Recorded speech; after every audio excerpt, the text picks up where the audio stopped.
되시길 바랍니다. 오늘은 본문의 말씀을 통해 성령의 역사를 경험합시다라는 주제로 말씀을 나누고자 합니다. 여러분, 예수님께서 부활하신 후에 제자들에게 나타나신 말씀이 무엇이죠? 바로 성령 받으라는 것이었어요. 요한복음 20장 22절에 이렇게 말씀합니다.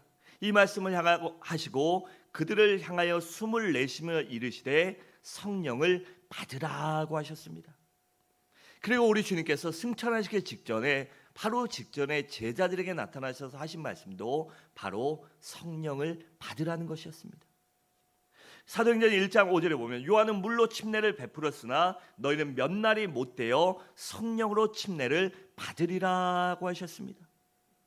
여러분, 성령 받는 것이 얼마나 중요하다면 우리 주님께서 수차례 말씀하시고 끊임없이 말씀하시고 승천하시기 직전에 마지막에 제자들에 당부하신 것도 성령 받으라는 것이었겠습니까? 그러니 성령 받는 것은 정말 중요한 것입니다. 그래서 그제야 정신을 차린 주님의 제자들이 이제 주님이 승천하신 후에 예루살렘의 마가다락방에 모여 열심히 기도합니다. 그러다가 오순절 새벽에, 주일 새벽에 성령님께서 강림하셔서 그들이 성령 충만을 모조리 받게 됩니다. 그래서 그들이 성령 충만을 받은 후에 신약 교회가 시작되었고, 그래야 이 교회의 역사가 시작된 것입니다. 여러분, 초대교회 성도들은 성령을 받자 그들의 삶 가운데 회복되는 역사가 일어났습니다. 침체에 빠진 신앙이 회복되었고, 무너진 예배와 무너진 사명이 회복되었습니다. 그리고 무너진 열정과 감사가 회복됐어요. 여러분, 생각해 보세요. 그렇게 믿었던 주님이 십자가에 달려 돌아가시고 부활 승천하신 걸 목격했지만 그 많은 사람들이 그것을 직접 눈으로 보지 못한 사람들은 그들의 신앙이 많이 떨어졌을 것입니다.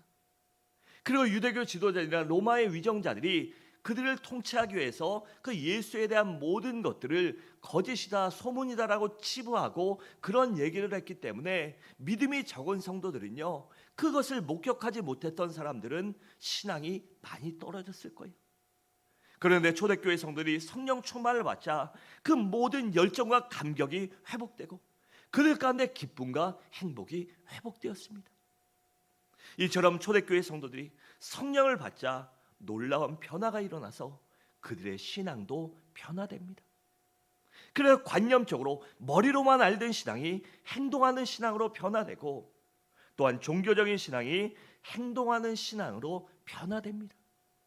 그래서 예수 그리스도를 닮아가는 진정한 예수의 제자, 예수의 형제자매로 거듭나게 되고, 그렇게 성숙한 그리스도인으로 변화되자 그제서야 주변 사람들에게 그리스도인이라는 칭호를 받게 됩니다. 또한 성령을 받자 저들의 인격도 변화됐습니다. 그래서 그들의 말과 행동이 아름답게 변화되고 정직하고 거룩한 사람으로, 진실하고 성실한 사람으로, 그리고 부지런한 사람으로 변화되어 주변 사람들이 믿을 수 있고 인정할 수 있는 사람들에게 칭송받는 믿음의 사람, 신실한 사람으로 그들의 인격과 삶이 변화됩니다. 또한 저들의 삶도 완전히 변화되어서 그들 삶 가운데 행복과 기쁨이 넘쳐나게 되고, 또한 생기가 넘쳐나 다른 사람에게 본이 되는, 다른 사람에게 복을 끼치고 덕을 세우는 사람으로 변화되게 됩니다. 그리고 초대교회 성도들이 성령 충만 받자 주변 사람들이 감동받아, 저 사람들은 뭔가 있나 보다, 저들이 믿는 예수 진짜인가 보다 라는 감동을 주게 되어 그들의 삶을 통하여, 그들의 변화된 행동과 삶을 통하여 많은 사람들이 예수께로 돌아오게 됩니다. 사도행전 2장 47절은 이렇게 말씀합니다. 하나님을 찬미하며 온 백성들에게 친송을 받으니 주께서 구원받는 사람을 날마다 더하게 하시니라고 했습니다. 여러분, 그래서 우리 그리스도인들은 반드시 성령 충만을 받아야 하는 것입니다.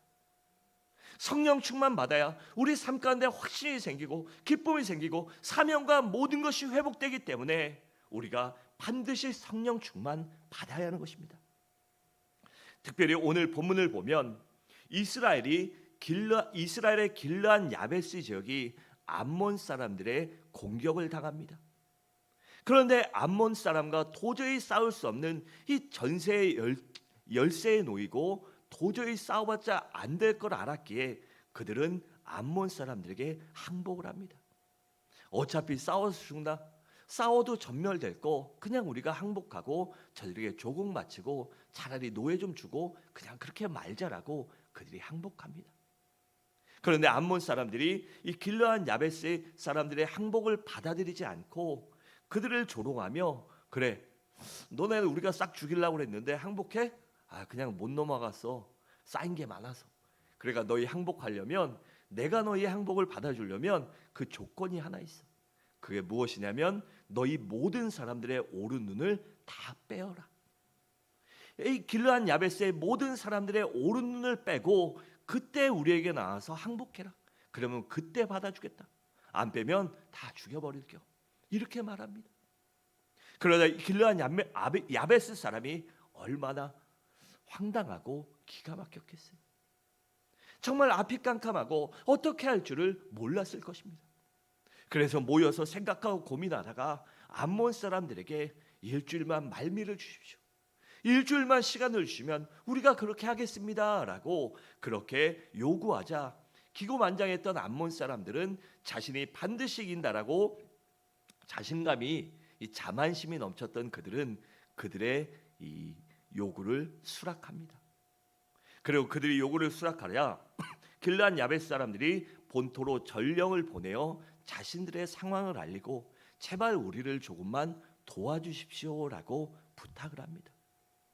그리고 그 전령의 소리를 들은 많은 사람들이 그 얘기를 하며 어찌할까 고민할 때 사울왕이 그 소리를 듣고, 사울왕이 그 소리를 들을 때 성령 하나님께서 사울왕에게 크게 역사하셔서 사울이 담대하게 군대를 소집하고 조직하여 암몬을 급습하고 대승을 거두게 됩니다.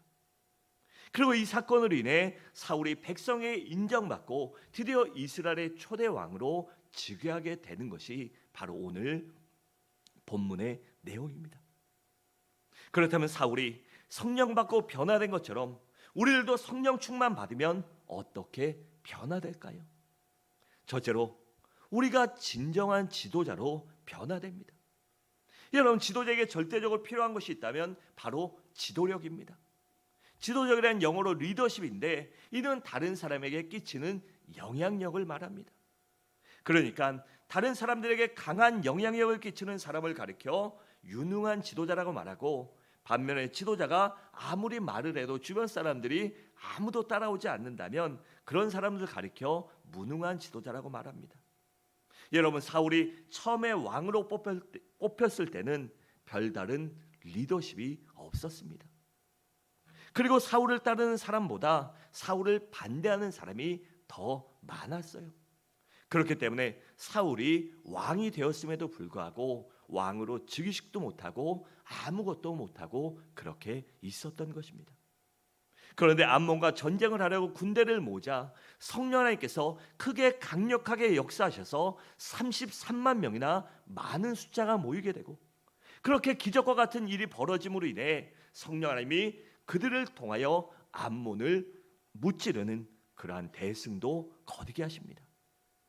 여러분, 사울에게 성령이 임하자 그의 말에 권세가 있었고 사람들이 따르기 시작했습니다.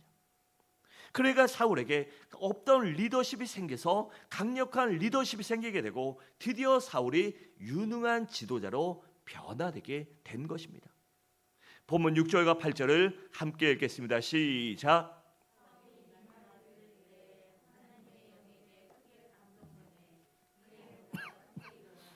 한결이의 소를 잡아 각을 뜨고 전령들의 손으로 그것을 이스라엘 모든 지역에 두루 보내어 이르되, 누구든지 나와서 사울과 사무엘을 따르지 아니하면 그의 소들도 이와 같이 하리라 하였더니, 여호와의 두려움이 백성에게 임하매 그들이 한 사람같이 나온지라. 사울이 벳색에서 그들의 수를 세어보니 이스라엘 자손이 30만 명이요 유다 사람이 3만 명이더라. 아멘. 여러분, 여기 보면 다시 6절 넘겨줘 볼래요? 6절은 뭐라고 합니까? 하나님의 영에 사울이 크게 감동되매, 즉 성령 하나님이 사울에게 임하자 사울이 의분이 크게 일어났다고 합니다.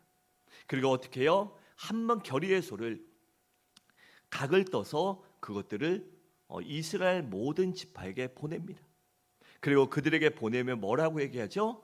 누구든지 너희 모두가 나와서 한 사람이라도 한 지파라도 나오지 않고 나와 사무엘을 따르지 않고 이 거룩한 하나님의 성전에 동참하지 않는다면 너희가 가진 소들과 너희의 모든 재물들을 이렇게 다 죽여버리고 없애버리겠다.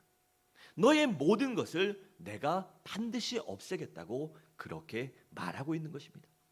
여러분, 당시 상황으로 보면 사울이 이렇게 말할 수 있는 형편과 처지가 아니었습니다. 하지만 사울에게 성령이 크게 임하자 그가 담대하게 됐고 그에게 말의 권세가 있고 능력이 생겨서 그 사람들이 두려움을 갖게 됩니다. 그래서 성령 하나님께서 또한 많은 지파의 모든 지파의 사람들의 마음속에 두려움이 임하게 하고 그 두려움이 무슨 두려움이죠? 우리가 사울의 왕의 말을 따르지 않으면 다 이렇게 되겠구나. 꼭 사울 왕의 말을 따라서 우리가 전쟁에 참여하겠구나라는 그런 마음을 들게 하셔서 33만이라는 거대한 군대가 모이게 됐습니다. 여러분, 이처럼 우리가 직장 생활이나 사회생활을 하다 보면 어떤 직책이나 지위가 주어지기도 합니다. 그런데 그 직임을 잘 감당하면 인정받고 승진도 하고 또한 좋은 일을 얻게 되지만 그렇지 못할 경우에는 차라리 그 직책과 지위를 맡은 걸 후회할 때도 있고 맡긴 걸 후회할 때도 있고 그로 인해 어려움을 겪기도 합니다. 여러분, 우리 옛말에 어떤 말이 있죠? 지도자는 왕은 하늘이 낸다는 말이 있습니다. 그런데 그 말이 믿음으로 봐도 맞는 말이에요. 여러분, 누구든지 하늘에 계신 아버지 하나님께서 성령 충만을 부어주시면 누구든지 능력 있는 지도자가 될 수 있고 또한 유능한 지도자가 될 수 있는 것입니다. 왜냐하면 성령 하나님께서 우리를 강하고 담대함을 주시고 우리에게 지혜와 명철과 통찰력을 주시기 때문입니다. 그리고 우리의 말에 권세를 주시고 사람들을 붙여주셔서 그것을 잘 감당할 수 있도록 도와주시기 때문입니다. 그래서 인정받게 되고 승진과 성공의 길을 걸을 수 있게 되는 것입니다. 바란데 우리 성도님들도 성령 충만을 받아 진정한 리더십을 소유하시기 바랍니다. 둘째로, 성령 충만 받으면 진정한 공동체로 변화됩니다. 7절은 보면 이렇게 말씀합니다. 여호와의 두려움이 백성에게 임함에 그들이 어떻게 해요? 한 사람 같이 나온지라 하고 있습니다. 여러분, 이스라엘 백성들을 얼마나 말을 안 듣고 얼마나 하나님이 속색이었는지 하나님이 뭐라고 그랬죠? 이 목이 고든 백성아, 하나님 앞에서도 항상 고개를 빳빳이 들고 딱 이러고 있었던 거예요. 그래서 하나님께도 그렇게 인정받을 정도로 그들은 고집이 센 민족이었어요. 그뿐 아니라 이스라엘 민족은 12지파로 구성되어 있었고 그 각 지파마다 사울을 지지하는 세력보다 반대하는 세력이 더 많았습니다. 그리고 지금 상황이 자신들의 본토에 지금 들어온 것도 아니고 멀리 떨어져 있는 최전방에 있던 길르한 야베스에 들어왔으니 우리 땅도 아니고 나랑 별 상관도 없고 우리 집에 오려면 아직 멀었는데 누가 거기 전쟁하러 나가겠습니까? 거기 상비군도 아니고 그냥 임시로 하는 예비군과 같은 그러한 조직이고 임시로 조직되는 군대인데 누가 자원해서 나가겠냐는 말입니까? 아마 서로 핑계를 대고 도망가고 발뺌하고 어떻게든 빠져나가려고 했을 것입니다. 그런데 성령 충만 받은 사울이 성령 하나님의 능력으로 외치자 성령 하나님께서 모든 백성들의 마음을 하나가 되게 하셔서 사울의 말을 따르도록 하십니다. 여러분, 우리 하나님은 그리고 역사하시는 성령 하나님은 전지전능한 하나님이십니다. 그래서 성령 하나님이 역사하시면 얼마든지 숫자와 관계없이 하나가 될 수 있어요. 그리고 그 숫자와 사람들의 생각과 출신 배경이 다르더라도 진정한 공동체가 될 수 있는 것입니다. 반면에 사단이 역사하면 어떤 모임이든지 사분오열될 수밖에 없습니다. 여러분, 성령 받은 초대교회를 한번 생각해 보세요. 그들은 어땠습니까? 사도행전 4장 32절은 그들의 삶의 모습을 극명하게 보여주고 있는데 32절은 이렇게 말합니다. 믿는 무리가 한 마음과 한 뜻이 되어 모든 물건을 서로 통용하고 자기 재물을 조금이라도 자기 것이라 하는 이가 하나도 없더라고 했습니다. 여러분, 이것이요 가능한 예입니까? 사람의 생각으로는 불가능한 얘기예요. 그런데 성령 하나님이 그들 가운데 임하시고 그들이 진정 하나가 되고 형제와 자매와 가족 같은 관계로 만들어 주사 그들이 이렇게 생활할 수 있었던 것입니다. 여러분, 그래서 성령 하나님은 꼭 물과 같은 역할을 하십니다. 여러분, 우리가 오늘은 점심에 빵을 먹는데 빵 뭘로 만들죠? 밀가루로 만들어요. 근데 밀가루가 제가 여기 선풍기를 틀었는데 여기 밀가루 한 포대 갖다 놓고 제가 봉지를 딱 칼로 중간을 딱 따면 어떨까요? 여기 난리법석 될 거예요. 아마 치우느라고 정말 고생할 거예요. 그런데 밀가루를 물로 섞으면 어떻게 되죠? 밀가루 봉지를 유의했다고 제가 물을 한꺼번에 싹 붓고 주물주물 하다가 선풍기를 틀면 어떻게 돼요? 날아가지 않습니다. 바람이 불어 날아가지 않고 손으로 툭 쳐도 끊어지지 않고 모여있고 하나가 될 수 있습니다. 이처럼 성령 하나님이 역사하시면 우리 가운데 하나가 되고 우리를 성령 하나님의 능력으로 하나로 반죽하고 모으고 우리를 주물러 주시고 만져주시면 우리도 성령 하나님 안에서 하나가 될 수 있습니다. 그래서 진정한 공동체가 되고 불가능한 것도 가능하게 할 수 있는 것입니다. 스가랴 4장 6절은 이렇게 말씀합니다. 이는 힘으로 되지 아니하며 능력으로 되지 아니하고 오직 나의 영 즉 성령의 능력으로 되느니라고 했습니다. 그래서 우리는 반드시 성령 충만을 받아야 하는 것입니다. 바로 우리 모든 성도님들도 성령 충만을 받아 진정한 공동체, 사랑의 공동체, 하나가 되는 믿음의 공동체가 되시길 바랍니다.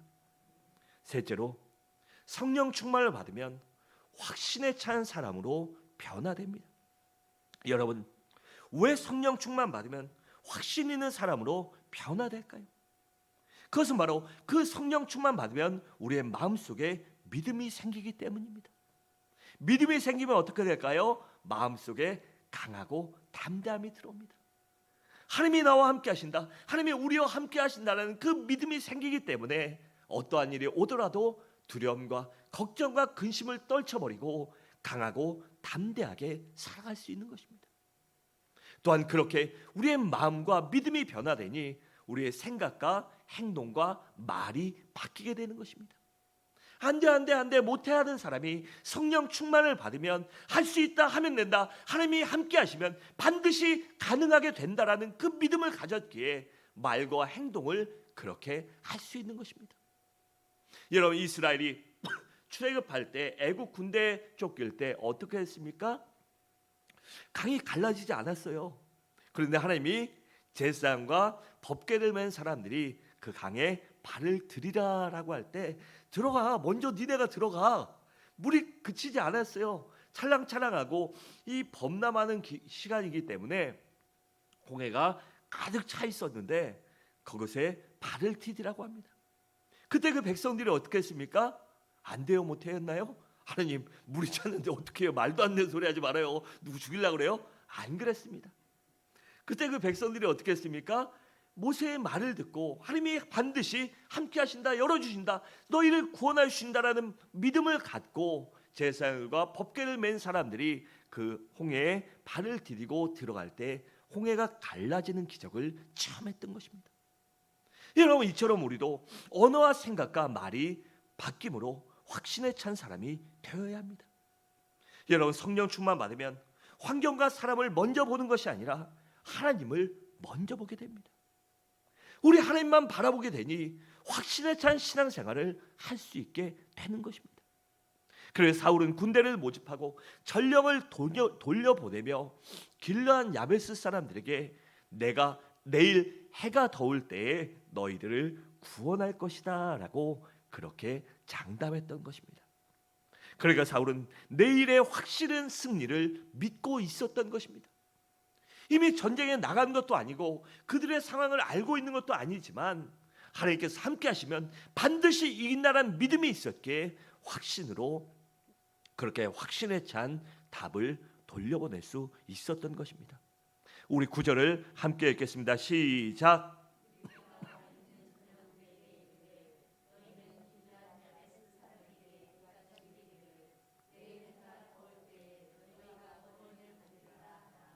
전령들이 돌아가서 야베스 사람들에게 전하매 그들이 기뻐하니라. 아멘.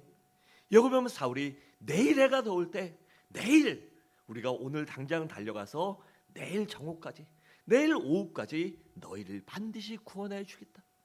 그리고 그 말을 들은 길르앗 야베스 사람들이 어떻게 했죠? 아유, 말도 안 되는 소리 하고 있어 이랬습니까? 기뻐했습니다. 그 말을 믿고 믿음으로 기뻐했습니다. 이처럼 우리들도 성령 충만 받아 확신 있는 사람, 절대적인 믿음의 사람이 되시기 바랍니다. 그래야 나 자신도 행복하고 내 주변 사람들도 행복하게 할 수 있고, 그에게 기쁨을 줄 수 있는 믿음의 사람이 되시기 바랍니다. 넷째로, 우리가 성령 충만 받으면 승리의 사람으로 변화됩니다. 11절에 보면 이렇게 말씀합니다. 이튿날 사울이 백성을 3대로 나누고 새벽에 적진 한가운데로 들어가서 날이 더울 때까지 암몬 사람들을 치매 남은 자가 다 흩어져서 둘도 함께한 자가 없었더라라고 했습니다. 그러니까 사울이 그 길르앗 야베스 사람들에게 선포한 대로, 믿음으로 말한 대로 전쟁을 벌이고 그들을 급습하여 암몬 사람들과 전쟁했더니 어떻게 됐다고요? 그들이 모조리 흩어져서 둘이 하나도 없었다. 그러니까 거의 다 죽거나 모조리 남은 사람도 도망쳤다는 것입니다. 여러분, 전쟁은 어떻게 합니까? 뭉쳐서 하는 거예요. 뭉쳐서 하고 많은 사람들이 오와 열과 대를 이루어서 하는 것이에요. 그런데 그것이 모조리 깨지고 둘이 함께 한 사람도 없었다니 그 전쟁이 얼마나 치열했고 암몬 사람들이 얼마나 많이 죽어나가고 이스라엘이 얼마나 큰 대승을 거두었는지 그것을 이 말씀 한 구절로 표현하고 있는 것입니다. 여러분, 그런데 지금 이 암몬과 전쟁하러 나간 사람들은 어떤 사람입니까? 이 상비군인가요? 아니에요. 뭐 여자분들은 군대 얘기 한 거 싫어한다고 하는데, 제가 군대에 있을 때 북한에서 그 무장공비가 내려왔어요. 그래서 대침투 작전이 발령되고 진돗개 뭐 발령돼 가지고 전방에 있는 부대들, 강원도 산간지대, 경기도 이북지대는 다 막 동원했는데, 그때 총알을 막 한 개 대대 연대가 막 엄청난 총알 막 쏟아붓고 했는데 한 명을 죽이지 못했어요. 막 하룻밤에 나타난 데라 가지고 수천 발 수만 발을 쏴댔는데 수천 명이 총을, 수백 명이 막 총을 쏴댔는데 하나 못 맞췄어요. 근데 그때 우리나라 대령 머리 총 맞고 막 그렇게 사살된 거 아시나요? 일어나서 빵 쐈는데 죽고. 그랬어요. 왜냐면 걔네는 이 특수부대 애들이고 뭐 그렇잖아요. 여러분 자녀도 군대 가면, 저는 솔직히 군대 가서 총 딱 한 번, 두 번 쏴봤거든요. 훈련소에서 한 번 쏴보고 자대 가서 한 번 쏘러 갔다가 대대장이, 저희가 이제 기름이 많은데 제가 기름 화공약품을 담당하던 군수 보호병이었는데, 그날 이제 총 쏘러 간 날 그 대대장 친한 친구가 기름을 빌리러 왔어요. 유격대 산꼭대기에 있는 데인데 추우니까 보병이니까 기름이 없으니까 야, 우리 기름 좀 빌려도 이러고 왔어요. 못 갚지요. 그거 당연히. 어떻게 갚아? 기름이 나오질 않는데, 있는 것도 모질러서 빌리러 왔는데 자기가 돈 주고 할 것도 아니고. 근데 이 양반이 기름이 많으니까 저희는 기름이 항상 남아 돌았거든요. 그래서 줘야 되는데 제가 없으니까 그 상황을 모르잖아요. 얼마를 줄 수 있는지, 그리고 얼마를 빌려줄 수 있는지, 아니면 얼마까지 공짜로 줄 수 있는지, 그리고 그걸 언제 갖다 줄 수 있는지, 뭐 유조차도 있으니까 모르니까 이 대장이 어디 갔냐? 삼종계. 이러니까 이제 사격하러 갔습니다. 무전을 날렸어요. 내려보내라. 근데 그때 중대장이 약간, 이 포대장이 약간 이렇게 그런 분이라서 고집이 대단했어요. 그래서 막 안 내려보내고 무전을 몇 번, 한 3번 4번 했는데 안 내려와서 군수과정에 올라왔어요. 그 부대 3고였거든. 넘버 3. 올라와서 보내라 했는데 순번이 안 됐습니다. 아직 총을 다 못 쐈습니다. 고집 부리고 안 내는 거예요. 좀 이따 내려보낼게요. 그 3고가 올라왔는데 안 됐어요. 그 다음에 그 투고 작전과장에 올라왔어요. 이 새끼 막 욕하는데도 고집 부리고 안 내려보내는 거예요. 그 좀 이따 내려본다고. 나 같으면 그냥 빨리 순번해서 쏘고 내려보내지 그냥 내려보낼 텐데 그 그냥 고집 부리는 거예요. 그리고 작전 과정에 내려가는데 안 오니까 그때 이제 대대장이 딱 올라왔어요. 찝차 타고 먼지를 막 일으키면서 확 올라더니 그분 이름을 대면서 뭐야 이리 와! 딱 이러더니 이 새끼 이러더니 정강이를 빡 걷어차고 사대기 한 대 빡 주더니 오늘부터 다이어트시켜. 지금 당장 나랑 내려간다. 그리고 그때부터 제가 그 사격과 모든 점호와 뭐 구보와 다 열애를 받았어요. 그런데 제가 얘기를 왜 하냐면 여러분들이 너무 지루한데 꼭 이런 얘기 하실 때만 눈이 반짝반짝해요. 그러다 보니까 저는요 총도 잘 못 쏴요. 그리고 그 대침투 왔을 때도 그 사람들 왔을 때도 오합지졸 많이 훈련되지 않은 군사들은요 보내봐야 100명 보내든 1000명 보내든 제대로 훈련된 사람이랑 싸우면요 게임이 안 되는 거예요. 우리나라 몇백 명, 몇천 명이요 그 간첩 3명인가 4명을 못 잡아서 몇 줄을 끌었잖아요. 그것 때문에 얼마나 피곤했는지 몰라요. 막 저는 양평에 있었는데 양평까지 오지도 않죠. 그 시골 구석에 왜 와요? 서울 밑인데 거기도 맨날 그 검문 쓰고 맨날 애들 막 산에 가서 보초 쓰고 막 하지도 않는 짓 하느라고 얼마나 힘들었는지 몰라요. 근데 아마 그 사람들이 들어오면요 쑥대밭 됐을 거예요. 우리 부대 하나 망가뜨리자 하고 들어왔으면요 정말 몇 시간이면 그냥 쑥대밭 됐을 거예요. 여러분 이처럼 이스라엘 사람들은 그렇게 징집돼서 훈련받은 사람도 아니고 그냥 집에서 농사짓던 사람들이 제대로 된 칼과 창과 방패도 없고 집에서 농사짓던 농기고 낫이나 뭐 낫도 없었죠. 그때는 곡괭이나 뭐 이런 거 가지고 그냥 갖고 나온 사람들이에요. 그래 33만 명이 모였다고 한들 제대로된 무기도 없고 훈련받지도 않고 전술도 모르고 전략도 모르는데 어떻게 그들을 이길 수 있겠습니까? 암몬은 어떻게 온 사람이에요? 정기 상비군이고 정기군이고 전쟁하고 남의 땅 뺏어 먹으려고 왔으니 얼마나 훈련하고 얼마나 독하게 온 사람들이겠어요. 그런데 성령 하나님이 역사하시자 그 오합지졸인 군대가 정기군을 이길 수 있었던 것입니다. 성령 하나님이 그들에게 역사하셨기에 그들이 승리할 수 있었던 것입니다. 사무엘상 17장 47절은 이렇게 말씀합니다. 또 여호와의 구원하심이 칼과 창에 있지 아니함을 이 무리에게 알게 하리라. 전쟁은 여호와께 속한 것인즉 그가 너희를 우리 손에 넘기시리라 하고 있습니다. 여러분 이렇게 성령 하나님이 우리 편이 되시고 나와 함께 하실 때 우리는 승리의 사람으로 변화될 수 있는 것입니다. 그리고 사울왕의 강력한 리더십과 확신이 있었기 때문이며 백성들의 일치 단결된 힘이 있었기 때문에 그들이 승리할 수 있었던 것입니다. 여러분 우리가 사업을 하든 장사를 하든 아니면 직장생활이나 사회생활을 하든지 간에 잘되고 성공하고 승리하려면 우선은 성령 충만을 받아야 합니다. 그러면 성령 하나님께서 우리에게 사람도 붙여주시고 물질도 붙여주시고 환경도 변화시키고 붙여주셔서 승리할 수 있도록 도와주시기 때문입니다. 마지막으로 우리가 성령 충만 받으면 믿음의 사람으로 변화됩니다. 여러분 어떤 사람이 진정 믿음의 사람일까요?